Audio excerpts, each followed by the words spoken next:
본문 같이 읽겠습니다. 사도행전 26장 9절에서 15절까지 번갈아 읽겠습니다.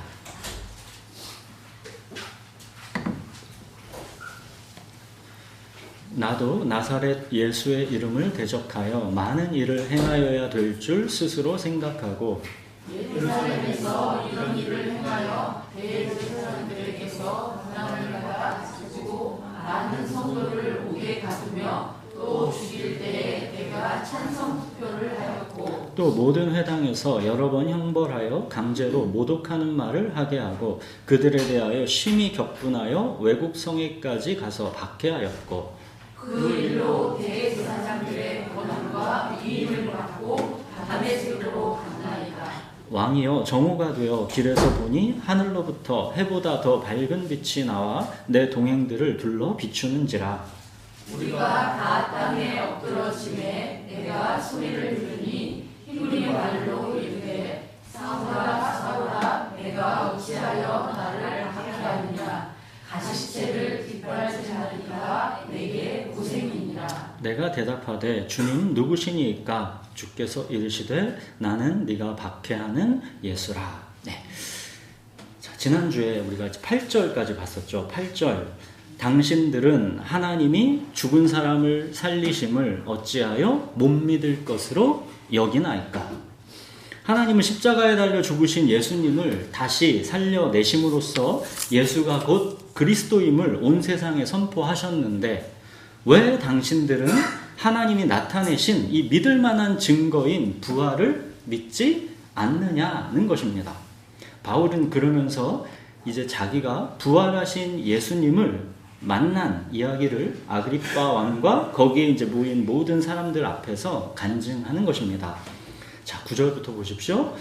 나도 나사렛 예수의 이름을 대적하여 많은 일을 행하여야 될 줄 스스로 생각하고 예루살렘에서 이런 일을 행하여 대제사장들에게서 권한을 받아가지고 많은 성도를 옥에 가두며 또 죽일 때에 내가 찬성 투표를 하였고 바울은 또 11절 이런 일까지 했답니다. 또 모든 회당에서 여러 번 형벌하여 강제로 모독하는 말을 하게 하고 그들에 대하여 심히 격분하여 외국 성에까지 가서 박해하였고. 그러니까 바울은 그리스도인들을 붙잡아 놓고 고문하면서까지 강제로 예수님을 모독하는 말을 하게 했다는 겁니다. 예수님을 모독하는 말을 하면 풀어줄 테니까 예수님을 욕하라고 한 것입니다. 근데도 그리스도인들이 예수를 부인하지 않으니까 바울은 그리스도인들에게 심히 격분했고 이제 외국까지 쫓아가서 박해했다는 것입니다.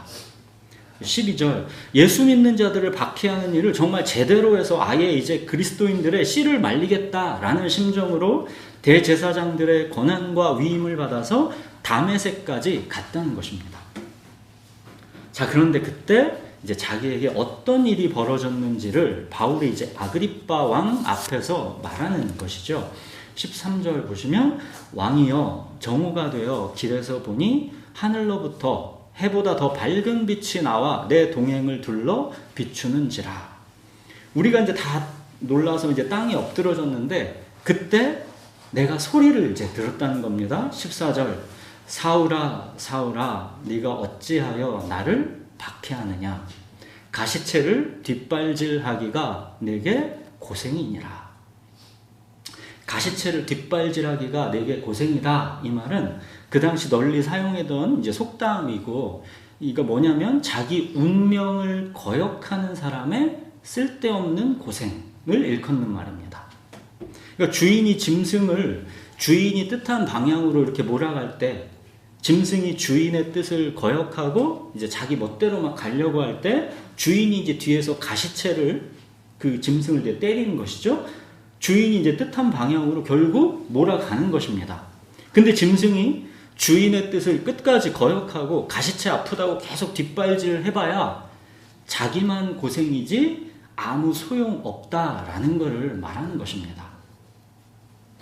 그러니까 바울은 자기가 이단이라고 생각하는 그리스도인들을 핍박하는 게 하나님을 향한 열심인 줄 알고 정말 열심히 달려가고 있는데 그 그게 오히려 하나님의 뜻을 거스리고 있다라는 것을 말하는 것이죠.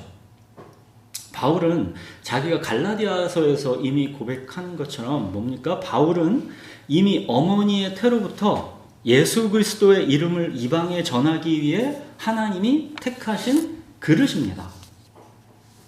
근데 바울은 이미 자기를 향하신 하나님의 뜻과는 정반대로 예수님을 박해하는 인생을 살아가고 있던 겁니다. 즉 가시체를 뒷발질하며 고생하는 인생을 살아가고 있는 것이었죠. 여러분, 바울이 예수 믿는 그리스도인들을 핍박하면서 그 마음이 편했겠습니까? 정말로 가시체를 뒷발질하는 고생 아니었겠습니까? 바울은 스데반을 돌로 쳐 죽이고 나서도 그의 뇌리 속에서는 이 스데반의 잔상이 계속 남아있지 않았겠습니까?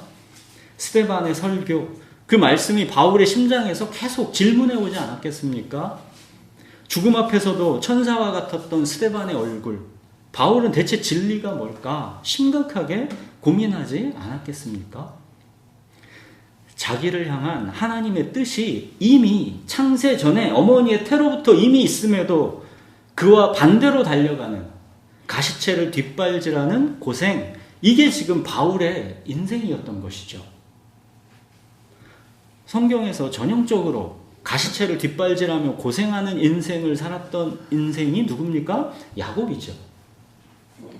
야곱과 그의 쌍둥이 형 에서, 이미 그들은 어머니 리브가의 태중에 있을 때, 그들이 이미 낳기도 전에 하나님께서 당신의 뜻을 명확히 계시하셨습니다.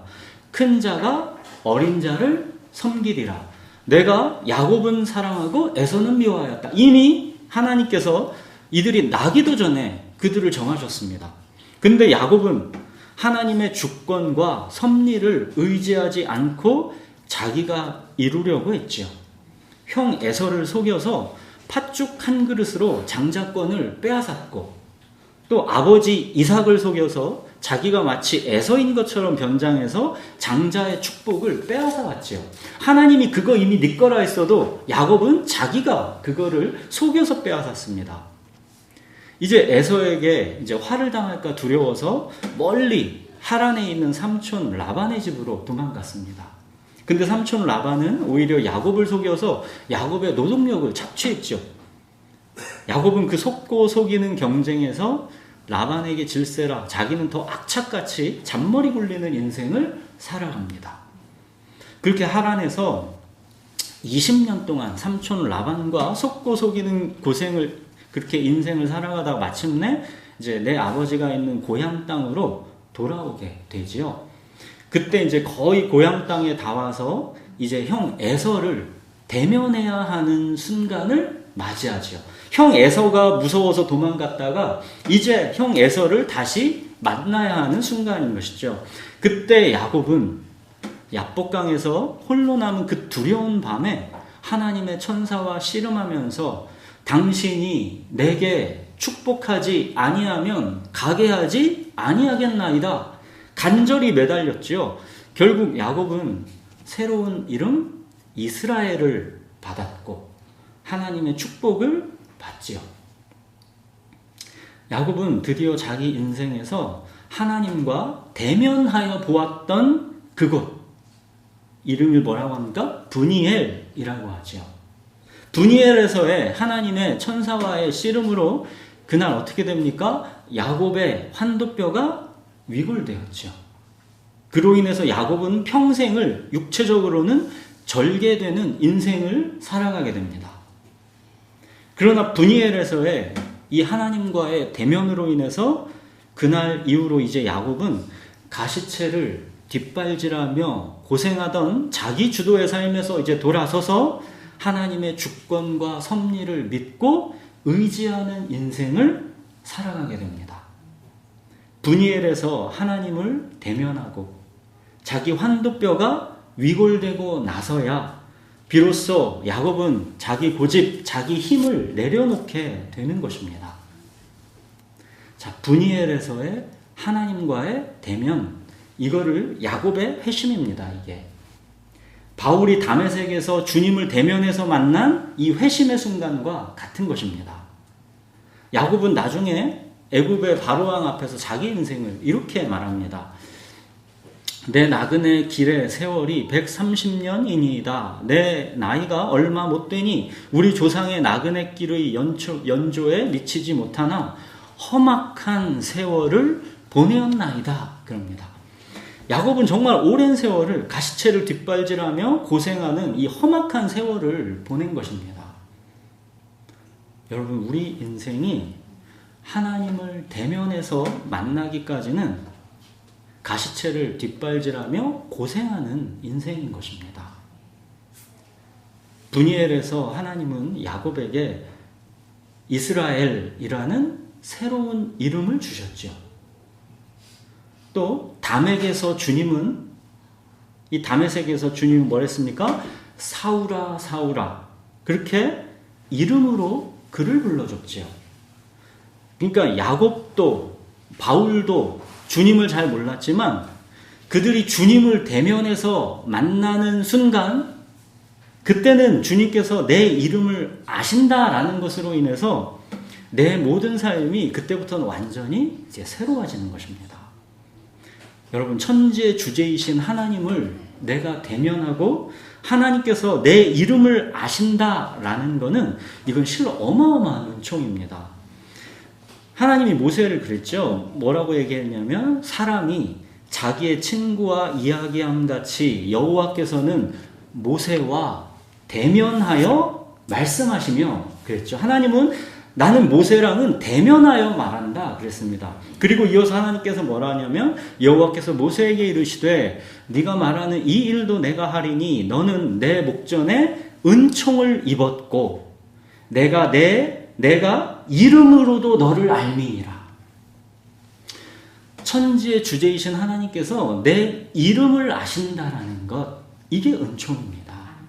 사랑하는 여러분, 하나님을 이름으로 만나지 못한 채 자기 뜻과 자기 고집을 따라 살아가는 인생은 그 삶이 때때로 편안하고 즐겁더라도, 나름대로의 그 삶의 성취가 있더라도, 열심히 땀 흘리고 열심히 달려가는 인생이어도, 물질적으로 부족함 없고 그 인생이 건강할지라도, 자기가 주인으로 사는 그 인생은 가시채를 뒷발질하며 고생하는 인생입니다. 영적으로 어둡기에 그게 고생인 줄도 모르는 이 험악한 세월을 보내는 것입니다. 창세전에 우리를 하나님의 기쁘신 뜻 가운데서 택하고 예정하신 것인데, 그 인생이 주님을 대면하여 이름으로 만나기 전까지는 당연히 가시채를 뒷발질하며 고생하는 인생일 수밖에 없는 것이죠. 여러분, 가시채를 뒷발질하며 고생하는 것은 하나님의 뜻 가운데 있는 인생이기 때문에 그런 것입니다. 나를 메어두고 계신 하나님이 계시기 때문에 하나님의 뜻과 다르게 가는 거에 가시채가 나오는 겁니다. 가시채를 맞고 아파서 뒷발질하는 고생, 이것이 하나님의 은혜입니다. 하나님의 뜻을 거역하고 자기 주인된 삶을 고집하면서 살아가는데 가시채가 없다라는 것은 가장 비참한 인생입니다. 그 삶이 편안하고 만족하고 행복하고 다복해도 그 인생은 가장 비참한 것입니다. 징계가 없는 자가 사생하다 그랬죠. 하나님과 관계가 없는 사람이라는 겁니다. 그 인생이 하나님께 매여 있지가 않다는 겁니다. 그래서 하나님의 뜻과 달려가도 가시채가 없는 겁니다. 사무엘하 7장 다윗 언약에 보면 하나님의 언약 속에 있는 자가 하나님의 뜻을 거스를 때는 징계가 있다라고 이렇게 말씀하셨습니다. 다윗 언약에 뭐라고 되어 있냐면, 나는 그에게 아버지가 되고 그는 내게 아들이 되리니 그가 만일 죄를 범하면 내가 사람의 매와 인생의 채찍으로 징계하려니와. 여러분, 이게 언약 속에 있는 인생입니다. 하나님께서 택하신 인생은 그가 만약 하나님의 뜻을 벗어나 살아갈 때 그 인생을 사람의 매와 인생의 채찍으로 징계하십니다. 이스라엘 백성들이 하나님을 금송아지 취급하고 세상의 삶의 방식을 그대로 따라갈 때, 그리고 하나님께서 보내신 선지자들의 말을 듣지 않고 끝까지 자기 고집을 부렸을 때 어떻게 됐습니까? 이스라엘이 결국 하나님은 그들을 바벨론에게 멸망당해서 70년간 포로 생활을 하도록 징계하셨지요. 이것이 우리 인생들에게도 똑같이 펼쳐지는 사람의 매와 인생의 채찍입니다. 하나님께서 택하신 인생들이 하나님의 뜻을 거스릴 때 그거는 가시채를 뒷발질하며 고생하는 인생이 되는 것입니다. 히브리서 12장에 그러죠.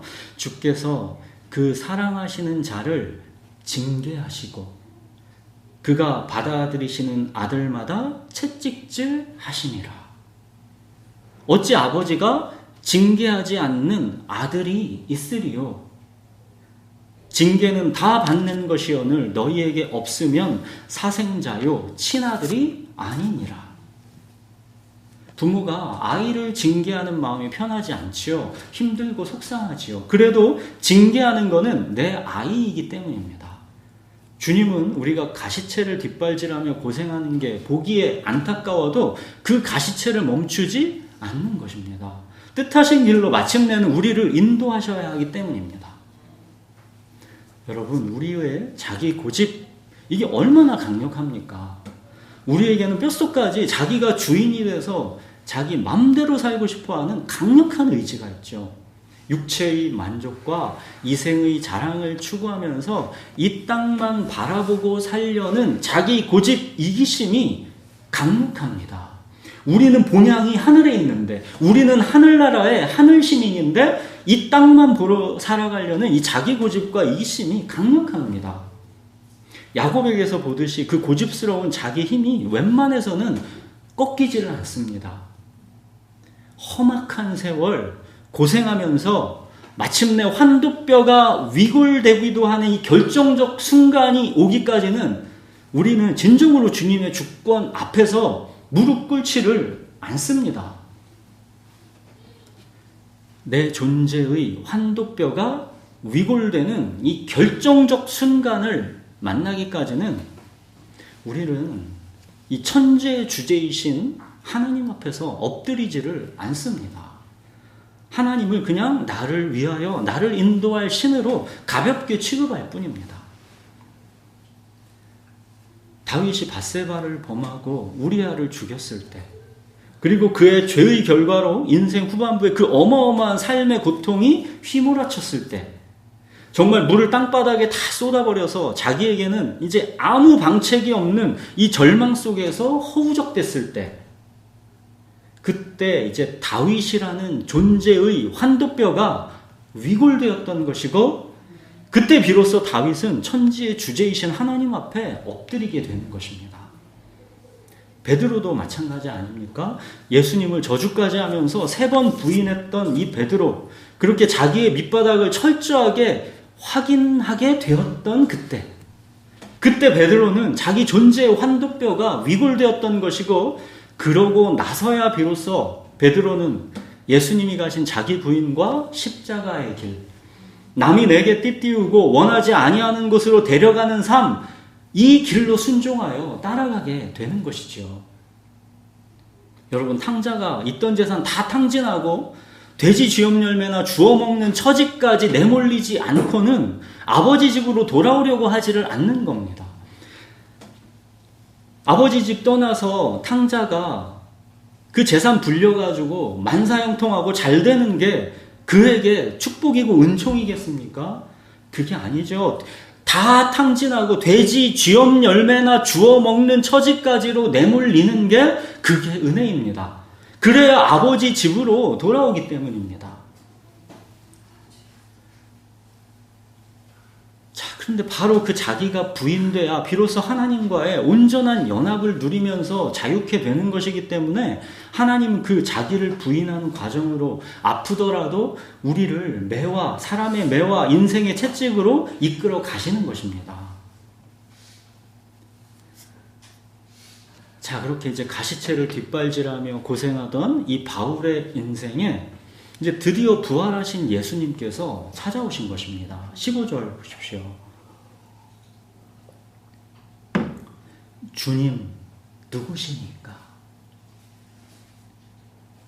야곱도 분이엘에서 하나님을 대면하여 만난 그날 이렇게 묻죠. 야곱도 당신의 이름을 알려주소서.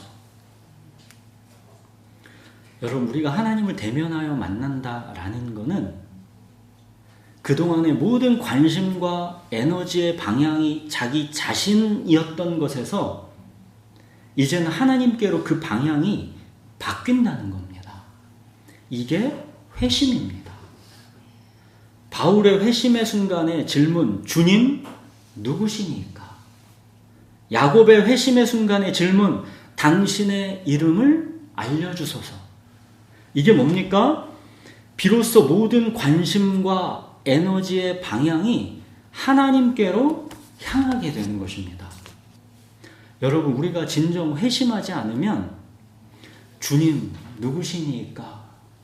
당신의 이름을 알려주소서. 이런 질문이 우리에게서 나오지 않습니다.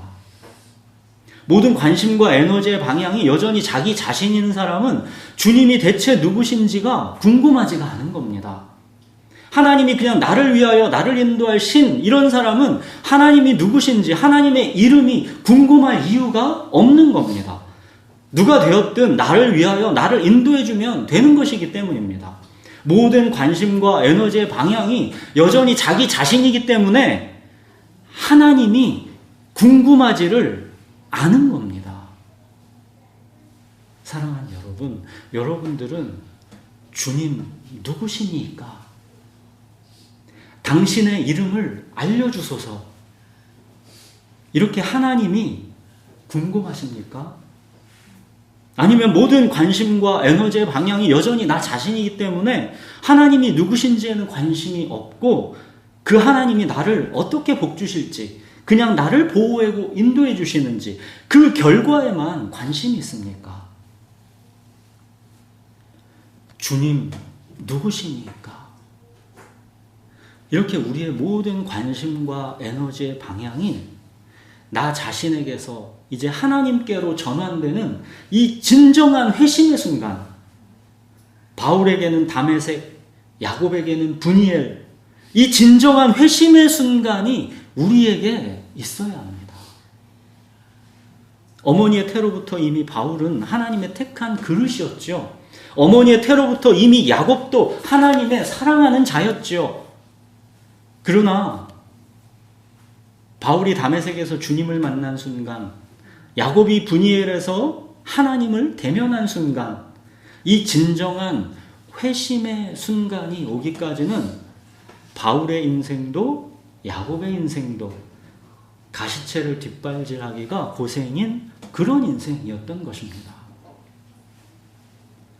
여러분, 하나님이 택하신 인생은 이 진정한 회심의 순간이 오기까지 사람의 매와 인생의 채찍으로 하나님께로 돌아오는 과정이 있습니다. 모든 관심과 에너지의 방향이 자기 자신에게서 하나님께로 전환되는 그 순간까지 하나님께서 그 인생을 몰아가시는 것입니다. 비록 그 과정이 험악한 세월이고 내 인생 그렇다 고백할 지언정, 또 비록 환도뼈가 위골돼서 내 평생을 절어야 하는 그런 인생이어도 그거는 하나님의 은혜인 것입니다.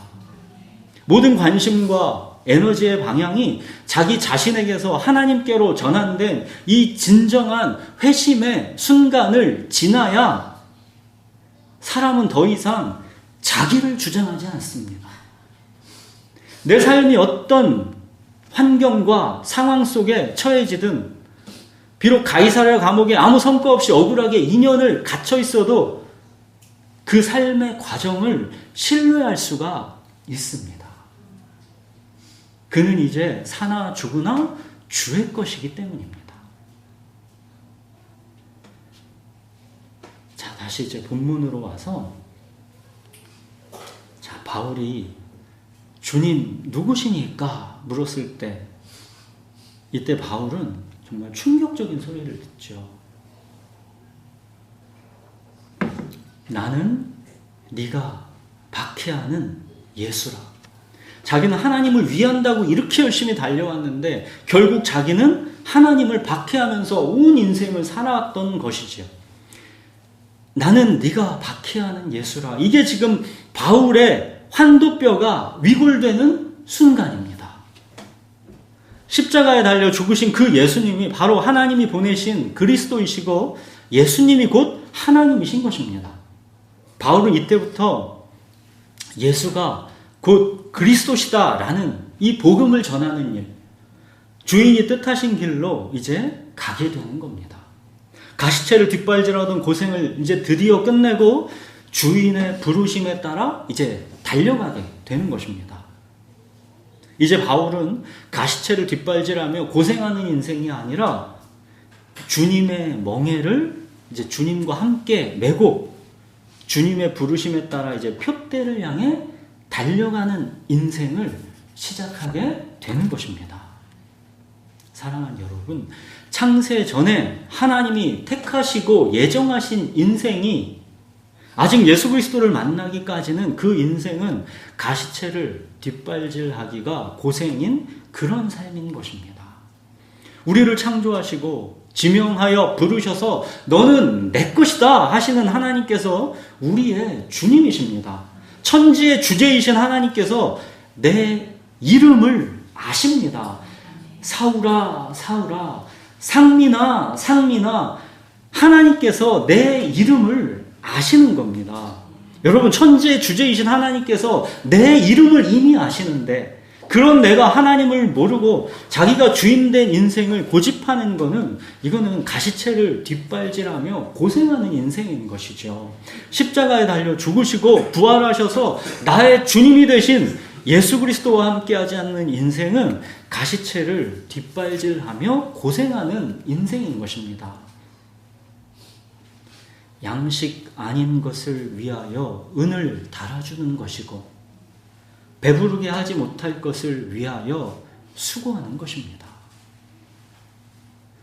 여러분, 귀를 기울이고 하나님의 말씀으로 나와 들어야 우리의 영혼이 삽니다.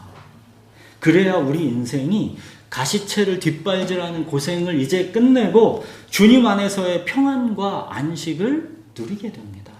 그래야 새로운 인생의 표대가 보이기 시작하는 것이고 주님과 함께 멍에를 메고 그 표대를 향해서 달려가는 인생이 되는 겁니다. 여러분, 세상은 이 땅에서의 100년만 최대한 즐겁고 건강하고 행복하면 된다라고 세상은 여깁니다. 사실 이것만 해도 너무 불가능할 만큼 그런 어려운 목표이기는 하지만